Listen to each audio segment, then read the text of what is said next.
Hello everyone, welcome to this next edition of Market Ruburu with Raju Ranjan. He is with me here. We are back after a small break last weekend, which we were busy in DECMA, which was a very successful event. लेकिन राजू ये क्या कर दिया आज? ये उल्टा हो गया. आज आज आज ये बेयर जो है उसको उल्टा कर दिया. ये भाग रहा है क्या कि रुकेगा? अभी तो अब ये आगे का वीक बताएगा और अभी हम लोग जो चार्ट डिस्कशन करेंगे उसमें समझ आएगा कि यहाँ की क्या तो कुछ ठीक नहीं लग रहा है, ये शायद दूर जाएगा. अभी देखते हैं ये टर्न होगा या नहीं. So coming to this EOD chart of Nifty on point and figure, we had been talking about bullishness right from here all the way to the top, and then we had also talked about a time or a price correction where the moving average will come up to meet the price, which has happened now.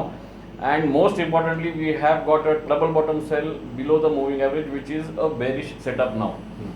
So all this bullishness which was there for the last almost 3-4 months is over now, and unless we have a double top buy above the moving average which is above 17,820, उसके बाद ही ये negate होगा, right? Correct. Double top bye 17,820. हाँ, और इसमें एक और जो मुझे जो दिख रहा है, एक तो पैटर्न रीटेस्ट का एरिया जो दिख रहा है यहाँ पे, ये वाला. हाँ. सो ये पैटर्न रीटेस्ट प्लस 100% पुल फॉलो थ्रू है, bearish anchor column follow through.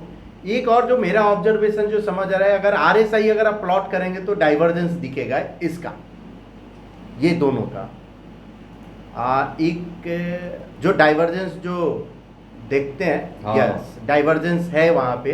Correct.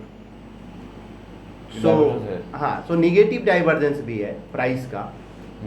तो जो इसको रीड करते हैं वो प्राइस ने यहाँ से प्राइस ऊपर गया लेकिन RSI नीचे आया और अभी तो नेगेटिव हो गया. सो ये पैटर्न वैलिड है, अभी भी काउंट भी नीचे का ओपन है.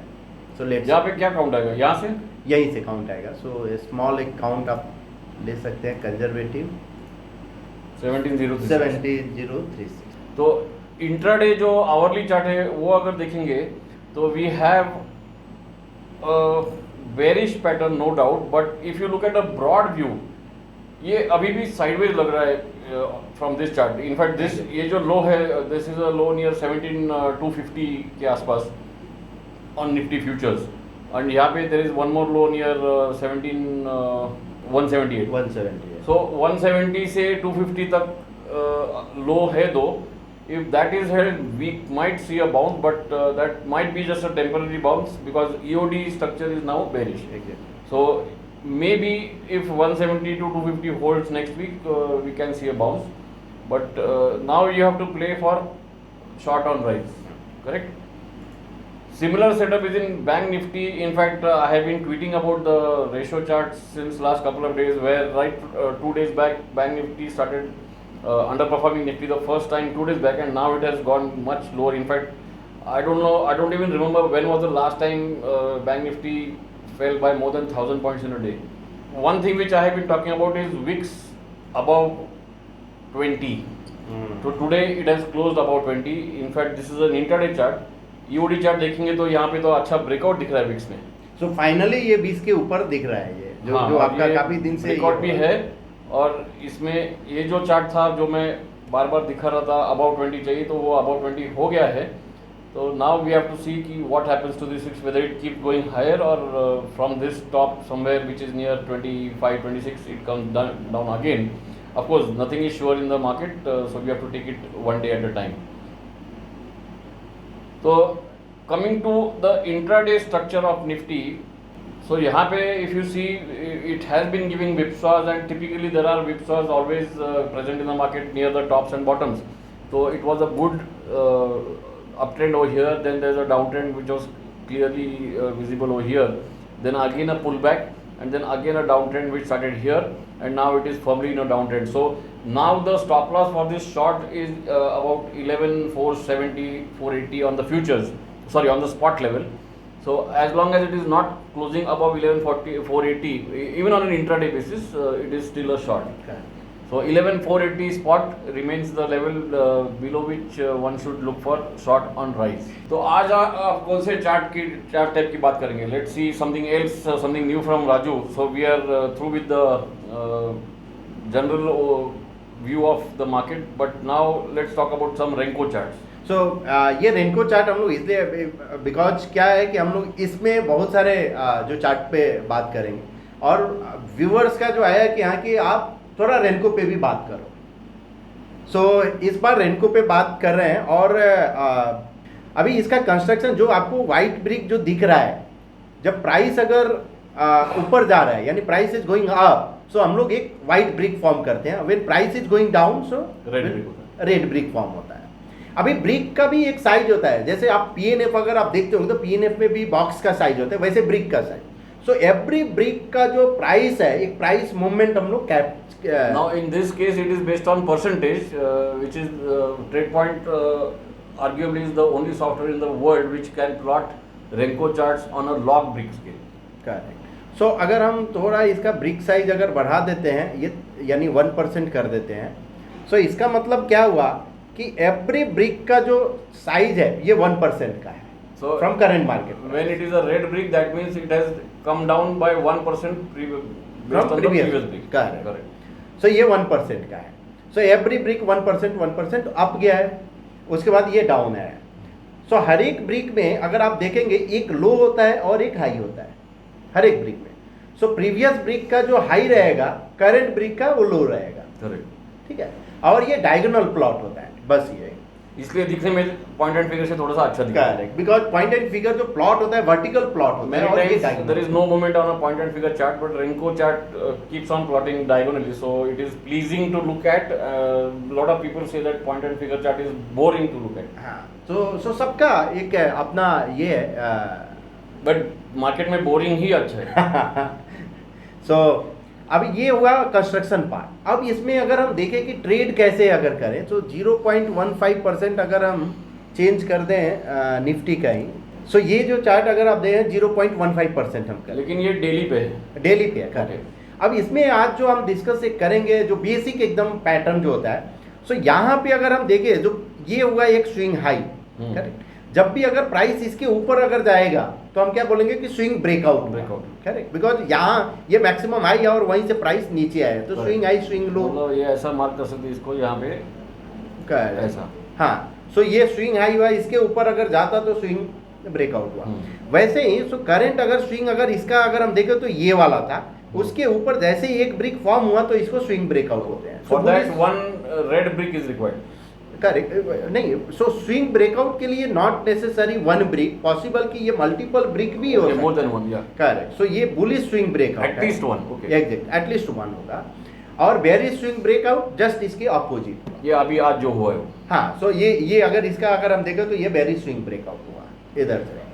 अब आते हैं कि इसको ट्रेड अगर करना है तो कैसे कर सकते हैं। इनफैक्ट ये हेड एंड शोल्डर पैटर्न लग रहा है मेरे को।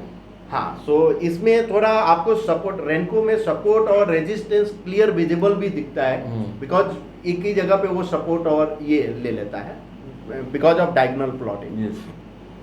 अब इसमें आज जो हम डिस्कस करने वाले हैं जो दो पैटर्न, जो वन ब्रिक और टू ब्रिक बैक, जिसको आप ट्रेड कर सकते हो कैसे। सो आप बोलो कोई भी स्टॉक जिसपे हम चार्ट देख सकते हैं। Let's say axis bank. ठीक है, तो एक्सिस बैंक ओपन करते हैं और 1 मिनट चार्ट आप आज का इंट्राडे का ही ओपन कीजिए। जब भी अगर आप ब्रिक साइज अगर यूज कीजिए तो 1% मीडियम टर्म के लिए कीजिए, 0.25% जो है ब्रिक साइज इंट्राडे 1 मिनट के लिए कीजिए। किया इंट्राडे। हाँ, तो ये आज का दिन तो सब रेड ब्रिक्स ही था। करेक्ट। तो ये स्विंग ब्रेकआउट, और जब भी अगर वन ब्रिक अगर इधर अगर फॉर्म होता है और उसके बाद अगर ब्रिक अगर फॉर्म नेक्स्ट ब्रेकआउट होता है तो इसको बोलते हैं वन ब्रिक बैक। ये जो हुआ वो टू ब्रिक बैक। ठीक है, सो वैसे ही अगर इसका अगर हम देखें ये पूरे 0.25% का वन, सो कंटिन्यूअस इधर से जो वन ब्रिक बैक से उसका सेलिंग आया, तो नीचे ही नीचे जा रहा है। But I have observe one thing, just to have some kind of a filter, we have plotted a double moving average here, so typically any short can work better if it is below the double moving average, and as long as it is above the double moving average you should avoid shorts. ये बराबर है बिल्कुल, because trend filtration जो है, हाँ, moving average ये है। सो trend अगर वन ब्रिक बैक अगर बेरिश वन ब्रिक बैक अगर फॉर्म भी होता है और ट्रेंड यानी मूविंग एवरेज के ऊपर है। But there is one more thing. Lot of people talk about moving average crossover. That is not the case. What the way I look at it is the slope of the moving average. If you see here, both the moving averages are rising. उसके बाद once it starts coming down, the moving averages have started coming down. So that's a proof that's a clear hint that the price is coming down. सो इसमें हम जो entry जो कहाँ पे लेते हैं और स्टॉप लॉस कैसे, उसको थोड़ा बता देना जरूरी है। सो स्विंग ब्रेकआउट पे मैंने अगर एंट्री लिया, सो इसके ऊपर जो है वो ब्रिक का स्टॉप लॉस रहेगा। सो 1 ब्रिक बैक ये हुआ, 2 ब्रिक बैक ये। जो एग्रेसिव ट्रेडर है वो इवन 1 ब्रिक बैक के बाद जो अगर ब्रिक फॉर्म होता है, सो नेक्स्ट ब्रिक पे भी वो एंटर कर सकते हैं। सो डिपेंड कर रहा है कि आपका स्टाइल क्या है, आप किस टाइप के ट्रेडर हैं। ये तो इंट्राडे की बात होगी। ईओडी में भी सेम ईओडी में भी सेम पॉसिबल है। जैसे मतलब इसी को अगर ईओडी करेंगे, ये डेली चार्ट हो गया। हाँ, तो ये अगर आप देखें तो ये 2 ब्रिक बैक और उसके बाद ये था। हाँ, केवल इसको ब्रिक साइज आप 1% कर लेने का। तो जैसे अगर आप अदानी का बहुत सारा, ये अदानी का चार्ट ये है, सब अदानी के इतने चर्चे हैं, तो अदानी का चार्ट देख रहे हैं। हाँ, तो उसमें अगर आप देखो 1% आप इसका फॉर्म कीजिए। सो सी हियर, अगर यहाँ पे ये 1 ब्रिक बैक फॉर्म हुआ, और this is a typical classic case where again this is an observation over the years, whenever moving average is rising sharply and then it flattens out, any buy or sell above or below that is very powerful. तो ये यहाँ पे flat हो गया और वहाँ पे उसके बाद ये टर्न हुआ। सो ये यहाँ से कंटिन्यूअस, उसके बाद 2 brick back, again 1 brick back, और अभी चल रहा है। And in fact entry over here was with a very tight stop loss. यहाँ पे भी it was a tight stop loss. See, 1 brick 2 brick जो है स्मॉल स्टॉप लॉस के साथ ही है। जितना ब्रिक साइज है उतना stop loss, may be double. So ये आपका इस this looks more interesting than point and figure chart because they are more pleasing to look at. You have a better stop loss than point and figure chart. So इसका मतलब ये नहीं कि point and figure better है कि रेनको better है। सो दोनों better है। आपका अप्रोच किधर होना चाहिए और किस में, that is a standard question which lot of people ask, what it should be used, point and figure or Renko. So we have shown both. It's up to the individual what to use. So hope you all like this market overall for this week. We'll be back next week. Till then, let's see what the market does next week. Right now it is a bearish setup, short on rise. Like I said, 17,480 on the spot is a level above which the intraday setup will be bullish. Below that it is a sell on rise. So if you like our videos, please do subscribe to the channel, like it, share it. We are going to come up with more interesting videos. Thank you.